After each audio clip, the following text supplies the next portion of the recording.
아멘. 사도행전 강의 41번째 시간입니다. 더 너그러운 마음입니다.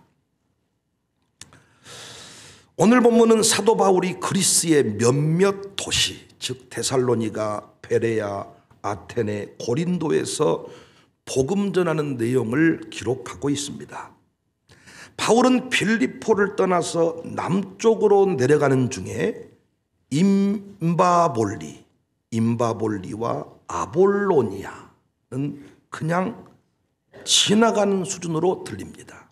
하지만 데살로니가에서는 달랐습니다. 약 3주 이상 머물면서 회당에서 복음을 전합니다.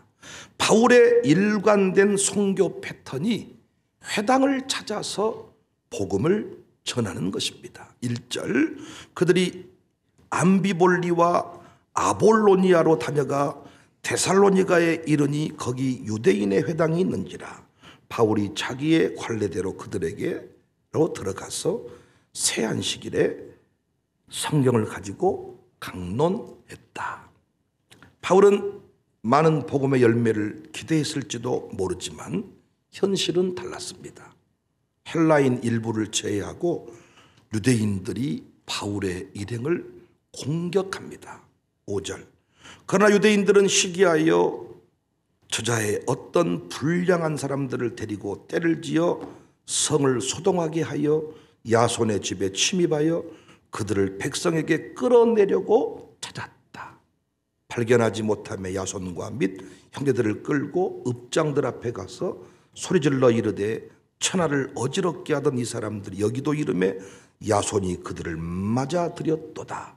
이 사람들이 다 가이사의 명을 거역하여 말하되 다른 임금 곧 예수라는 이가 있다 하더이다 하니 무리와 읍장들이 이 말을 듣고 소동했다.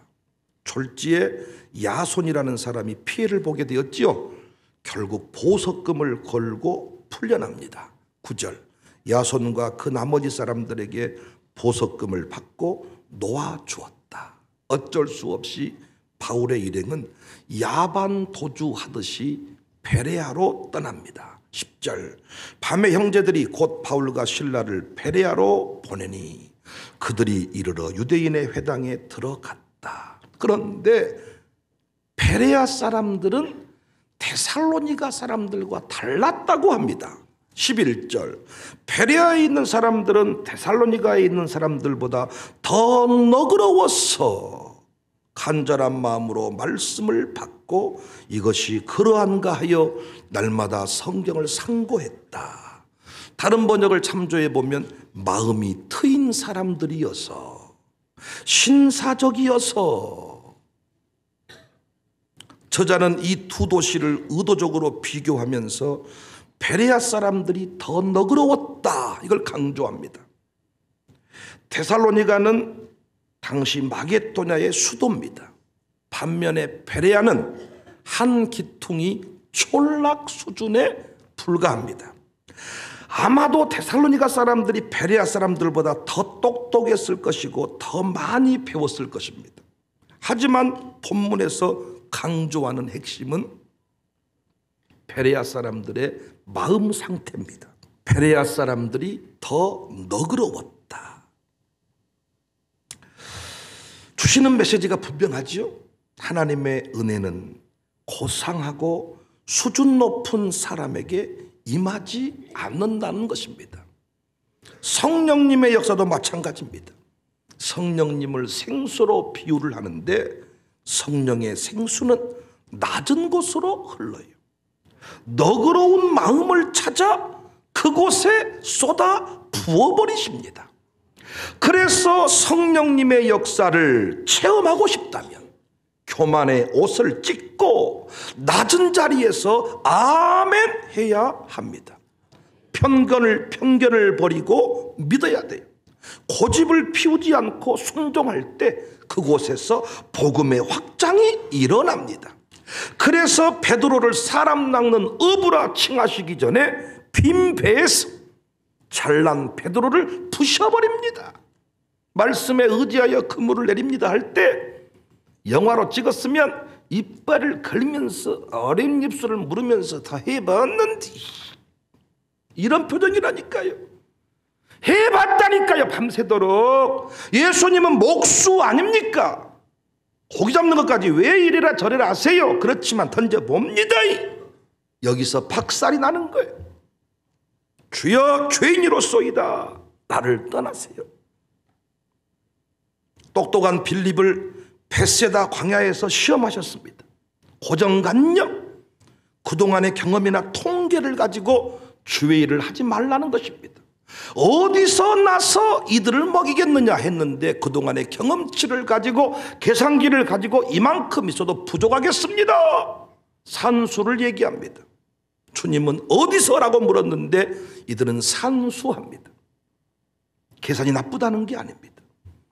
우리의 계산기를 가지고 하나님의 역사를 함부로 평가하는 것이 문제입니다. 당시 유대인들이 복음을 반대했던 이유가 분명하지요. 자신들이 헬라인과 동일한 취급을 받는 게 싫었어요. 성령의 역사를 자신들에게만 임한 특별한 영으로 이해했어요. 독차지하려고 했어요. 이방인들에게 임하는 것을 동의할 수가 없었어요. 얼마나 교만한 마음입니까? 우리 예수님은 옥토가 되라고 했습니다. 심령이 가난한 자가 복이 있다고 했습니다. 사랑하는 성도님들, 우리 교회가 다른 것은 몰라도 너그러운 마음, 트인 마음, 신사적인 마음만큼은 양보하지 않기를 바랍니다. 항상 가난한 자의 심령으로 사모하는 마음으로 사슴이 시냇물을 찾듯이 은혜를 갈망하기를 원합니다. 현재까지 우리 교회는 누가 설교를 해도 아멘을 잘하고 은혜를 받는 교회입니다.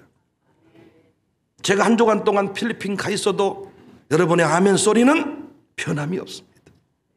물론 제가 봐도 약간 양이 안 차는 부분은 있어요. 설교를 듣고 있으면 비행기 타고 오고 싶어. 그렇지만 여러분은 은혜를 받습니다. 무슨 일을 하자고 할 때 자신의 생각으로 함부로 아니요, 안 됩니다, 되는가 보십시오, 이렇게 반대하지 않습니다. 그렇다고 의견을 공유하는 일이 차단된 교회는 아닙니다. 저는 참 의논을 좋아합니다. 주일 아침마다 저는 당회를 합니다. 의논합니다. 신약교회 주신 최고의 복 중에 하나가 의논할 수 있는 복입니다. 모세에게만 성령이 부어주신 게 아니고 신약시대에는 만민에게 부어졌으니 서로 의논하는 것입니다. 제가 아니요, 안 한다 그 말은 의견을 봉쇄한다는 말이 아니라 교회를 인간적인 잣대로 대적하지 않는다는 거예요. 인간적인 수준에서 교회를 함부로 평가하지 않는다는 거예요. 주보에 나오는 일들이 하나님의 계획임을 믿고 순종하려고 동참하려고 하지, 함부로 되는가 봐라, 그건 아닐 거야, 이런 태도를 가진 사람이 없다는 것입니다. 왜 우리 생각에는 예수님을 찾아온 부자 관원이 쓰임받고 삭개오 같은 인생이 버림받을 것 같지만 결론은 정반대입니다. 삭개오가 은혜의 주인공이 되었어요. 세리가 칭찬을 받았어요. 그래서 고난이 유익이에요. 고난은 우리의 마음을 너그럽게 바꾸어요. 신사적으로 바꾸어요. 트인 마음으로 바꾸어요. 제 사촌동생 조선아 송도, 저쪽에 앉아있네요. 자기 남편 김희성 송도. 사랑했던 동생입니다. 외삼촌 딸이죠. 어머니, 저희 어머니, 조선아 송도에게는 고모이겠죠. 여러 조카들 중에 고모의 사랑을 독차지했습니다. 어렸을 때부터 명품으로만, 좋은 것으로만 살았던 동생입니다. 삼촌 집이 어려워졌습니다. 상처가 생겼어요. 그런데 남편, 동창시절 함께 지냈던 친구인데 결혼했고 의사가 됐더라고요. 소아과 의사입니다. 아동병원 쪽에서는 인정하는 의사더라고요. 제가 대외 활동을 하는데 저는 이 매제 이름을 몰랐습니다. 조선아만 알았고 어떤 분이 누구 원장을 하냐고 물어보더라고요. 누구요? 누구요? 글쎄요. 길 지나다 만났으면 싸웠을 뻔했습니다. 조선아를 얘기해서 내 동생입니다. 그랬더니 그 원장, 우리 김희성 원장 얘기를 저한테 하더라고요. 그런데 갑자기 이 조선아 성도에게 뇌경색이 찾아와요. 눈이 안 보이고 신경이 마비되고 병원 가서 치료하는데 효험이 없어요. 피를 쏟아요. 부인과 계통에 또 문제가 생겨서 이 약과 이 증상이 서로 연결이 돼가지고 이 약을 쓰면 이쪽이, 이쪽을 쓰면 이쪽이, 이래서 피를 쏟는데 막 몇 개씩 수혈을 받아야 되는 상황에 이르게 되었습니다. 평상시 연락도 없었는데 본인 스스로 고모에게 전화해서 기도해 달라고 해라. 양쪽 집안에 늘 영적 제사장 역할을 감당했던 부모님께 백정성 목사님 네 분께 연락을 해달라는 거예요. 살려주시면 교회 가서 충성을 다하겠다. 자기 입으로 고백한 겁니다. 그렇게 주님이 너를 부르신다, 함께 신앙생활하자 해도 마음에 그 얘기가 들려오지를 않아. 상처 운운하고 형제를 만나기 싫고 남편이 돈 잘 벌어오고 그렇게 사는 거죠. 그런데 예기치 못한 고난 앞에 살려주시면 내가 교회 가서 충성하겠습니다. 백정석 목사님 달려가서 기도해주고 가족이 기도했고 말씀 영상을 보내주었습니다. 위로했습니다. 교회에 등록하게 되었습니다. 지금 양육 받는데 절반 훨씬 넘어갔네. 놀라운 것은 그의 남편 의사가 박수치고 찬송. 물론 박수를 칠 때 땅 보고 치지만은 박수치는 의사가 많지 않습니다. 교만하기 짝이 없습니다. 다 알 수 있다. 다 알고 있다. 내 부인은 내가 치료한다. 내가 아는 의사들 통해서 다 연결할 수 있다. 하나님이 다 막아버린 것입니다. 인생을 살다 보면 이런 일이 꼭 있죠. 이때 우리는 부드러워집니다. 이때 우리는 베레아 사람으로 바뀝니다. 데살로니가 사람처럼 대대했던 인생이, 도도했던 인생이 베레아 사람으로 너그러워집니다. 배반을 당하면서, 인생의 부도를 당하면서, 인생의 아픔을 통하여 베레아 사람으로 바뀝니다. 그 자리에서 기적이 일어납니다. 하나님이 그 가정을, 우리 조선아 성도 가정을 반드시 변화시킬 줄로 믿습니다. 변화시키고 있습니다. 저는 우리 교회 직분자들이 사도 요한 곁에 선 가이오 같아서 감사해요. 만약 우리 교회 장로님들이, 직분자들이 디오드레베 같은 사람이었다면 어떻게 되었을까? 요한 3서 1장 9절, 내가 두어 자를 교회에 썼으나 그들 중에 으뜸되기를 좋아하는 디오드레베가 우리를 맞아들이지 아니하니 그러므로 내가 가면 그 행한 일을 잊지 아니하리라. 그가 악한 말로 우리를 비방하고도 오히려 부족하여 형제들을 맞아들이지 아니했다. 교회에서 내쫓았다. 베레아 사람들은 너그러워서 받아들였다. 받아들이지 아니했다. 예수님이 말씀했습니다. 말씀을 듣지 않고 영접하지 않거든 먼지 떨고 그 성을 떠나라. 그때부터 내가 관리하고 내가 처리하겠다. 마태복음 10장 14절. 누구든지 너희를, 예수님 말씀 들고 갔던 죄종들을 말합니다. 영접하지도 아니하고 너희 말을 듣지도 아니하거든 조선하여 새벽에 나와야 된다, 기도해야 된다, 양육 받아야 된다, 말은 듣지 아니하거든 그 집에나 성에서 나가 너의 발에 먼지를 떨어버려라. 내가 진실로 너에게 이르노니 심판날에 소돔과 고모라 땅이 그 성보다 견디기 쉽겠다. 양육사 모임 때 항상 강조되는 말이 있어요. 우리 교회는 가정교회 안에만 들어오면 다 변화가 된다는 거예요. 문제는 들어오지 않으면 방법이 없어. 가정교회 안으로 들어오기만 하면 변화가 되고 역사가 일어나는데 들어가지 아니하면 방법이 없어. 말을 들어야 베레아 사람이 되어야 역사가 일어납니다. 김영진 우리 집사님, 우리 이영호 집사가 전도하니까 당신이나 잘 믿고 사세요. 거부했던 사람, 그런데 받아들였습니다. 너그러워졌습니다. 고난 가운데 너그러워졌습니다. 교만이 깨지고 너그러워지니까 기적이 일어났는데, 두 딸이 우리 교회 기둥으로, 큰 딸은 교육사로, 이번 둘째 딸은 필리핀 선교를 갔어. 해외 비행기 타는 게 처음이야. 영암촌 연희반. 그런데 그 첫 방문이 선교지 필리핀이야. 너그러워진 부모의 마음으로 인하여 은혜가 두 딸에게 흘러가는 거예요. 이번에 두 부부가 이 가족은행 이사가 됐습니다. 이사가, 부부 이사. 이야, 이것이요, 사람들이 장난처럼 뽑고 안 뽑고 하는 것 같지만은 하나님은 속지 않아요. 우리 당회가 이렇게 해라 저렇게 해라 하지 않았잖아요. 지켜보고 있었잖아요. 근데 성령이 이끌어 가시잖아요. 베레아 사람이 되었을 때 하나님의 은혜가 흘러갑니다. 11절, 베레아에 있는 사람들은 데살로니가에 있는 사람들보다 더 너그러웠어. 우산동에 있는 사람들은 저쪽에 있는 사람들보다 더 너그러웠어. 더 트인 마음을 가지고 있어서 아멘을 잘해서 늘 하나님의 역사는 비켜난 동네에서 이 책임지고 감당을 하더라고요. 간절한 마음으로 말씀을 받았다.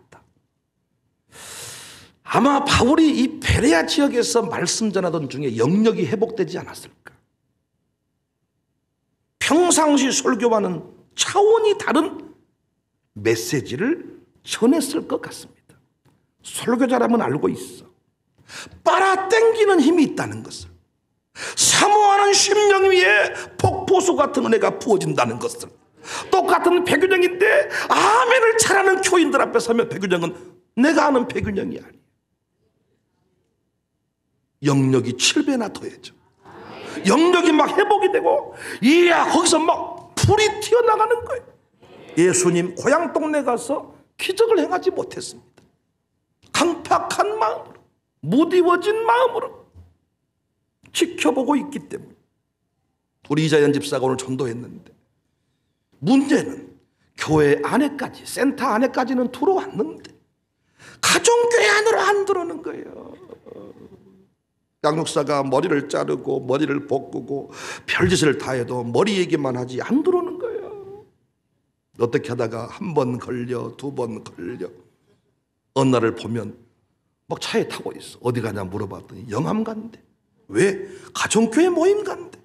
이렇게 한 번 걸려, 두 번 걸려 하더니 요즘에 새벽 예배 나온다니.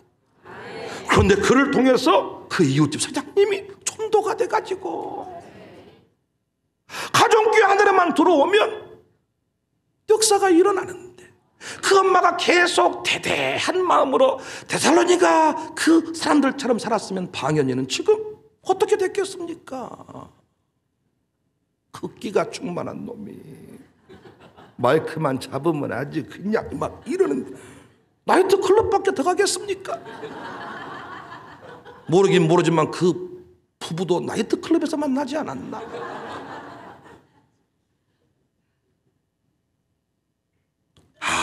데살로니가 사람들 대대했습니다. 내가 이런 사람인데 성령의 역사는 지나가 버립니다. 그런데 베레아 사람들이 은혜를 받았다고 하니까요, 이 데살로니가 인간들이 이 꼴을 보지를 못했어. 그래서 또 베레아로 달려와서 방해 공작을 펼칩니다. 13절, 데살로니가에 있는 유대인들은 바울이 하나님의 말씀을 베레아에서도 전하는 줄을 알고 거기도 가서 무리를 움직여 소동하게 하거늘 형제들이 곧 바울을 내보내어 바다까지 가게 하되 부디 굳은 마음을 버리십시다. 무례한 마음을 버립시다. 겸손한 마음을 가집시다. 묵은 땅을 기경합시다. 아멘입니까? 전라도 말로 로타리바를 깊게 내려서 갈아버립시다. 로타리를 아신지 모르겠습니다만 사거리가 로타리가 아니고 밭을 가는 기계 이름이 시골에서는 로타리라 그래요. 로타리 탁 돌아가는데 조금 얕게 가려면 로타리를 쫙 올리면 그 발이 쭉 올라가서 샥 가볍게 쳐지는 거. 아주 생땅을 팔려면 슉 내려가지고 슉 내려서 다다다닥 그냥 파버리는 거예요.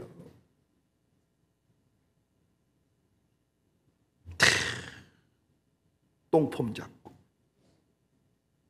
그런 인생에 큰 고난이 와요.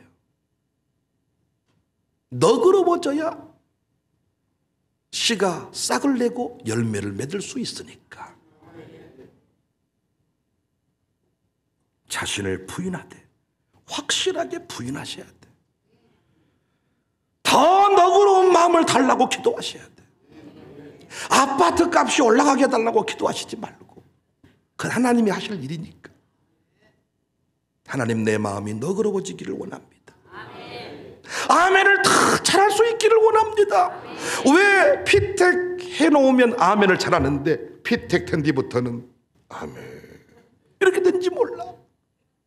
더 깊어져야 되는데, 더 부인해야 되는데 데살로니가 사람처럼 사는 거예요. 은혜가 없어요. 그래서 항상 직분자로 오랫동안 살면 옛날 총각 때, 처녀 때, 집사 때 간증만 하지 직분 맡은 이후에 간증이 없어.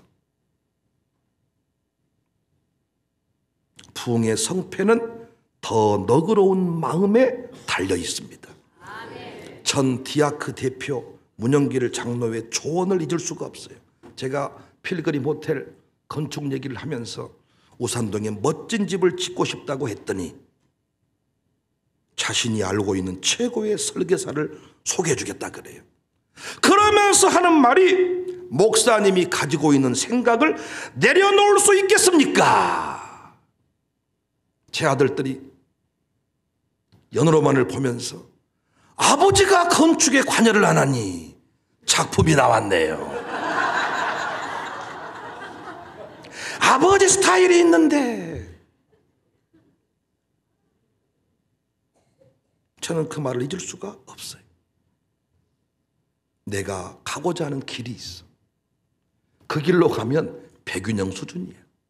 강진 군동 수준이고 장흥 수준이고 기껏해야 서울 성내동 수준이에요. 열방을 다스려야 되는데 내 계획을 내려놓아요. 내 뜻대로 안 돼요. 내 머릿속에 없는 그림이 나와야 하풀이 되는 거지. 백윤영이 좋아하는 그림, 제 두 아들도 안 좋아해요. 내가 관여를 안 해야 하풀이 된다잖아요.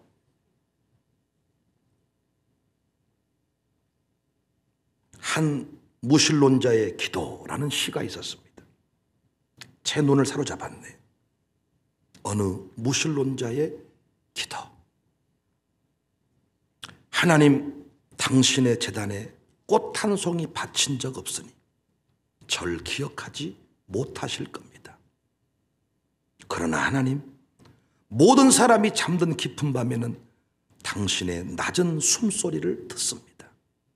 그리고 너무 적적할 때 아주 가끔 당신 앞에 무릎을 꿇고 기도를 드립니다. 하나님, 어떻게 저 많은 별들을 만드셨습니까? 그리고 처음 바다에 물고기들을 놓아 헤엄치게 하셨을 때 저 은빛 날개들을 만들어 새들이 일제히 날아오를 때 하나님도 손뼉을 치셨습니까? 아, 정말로 하나님, 빛이 있어라 하시니 거기 빛이 있더이까? 고인이 되신 이어령 교수가 쓴 책, 지성에서 영성으로 라는 책에 실린 어느 무신론자의 기도입니다. 이게 어느 무신론자의 기도 1위예요. 이 어느 무신론자의 기도 2가 있어요. 당신을 부르기 전에는 아무 소리도 들리지 않았습니다. 당신을 부르기 전에는 아무 모습도 보이지 않았습니다. 하지만 이제 아닙니다. 어렴풋이 보이고 멀리에서 들려옵니다. 앞의 시와 뒤의 시의 차이를 아시겠습니까? 노벨 문학상 후보에도 올랐던 고은 시인의 시 한 편을 마지막 소개하고 오늘 설교를 마치려고 합니다. 그 꽃. 이때 음악이 나왔으면 얼마나 좋았겠습니까? 내려갈 때 보았네. 올라갈 때 보지 못한 그 꽃. 이게 노벨 문학상 후보에 오른 시야. 두 줄. 잘 모르신 것 같아요. 다시. 그 꽃. 내려갈 때 보았네. 올라갈 때 보지 못한 그 꽃. 여러분 잘 나갈 때 말씀 안 듣습니다. 우리 교회도 보면요, 있는 사람이 목사를 힘들게 합니다. 가난할 때는 다 목사의 동역자가 돼요. 그러나 세워지면 그때부터 말씀을 받지 않아요. 더 너그러운 마음, 더 겸손한 마음, 더 오픈 마인드, 신사적인 마음, 이 마음을 하나님께로부터 받아서 날마다 부흥의 선두주자가 되시기를, 성령의 생수가 흘러 넘치는 인생을 살아가시기를 주님의 이름으로 축복합니다. 주 예수 크신 사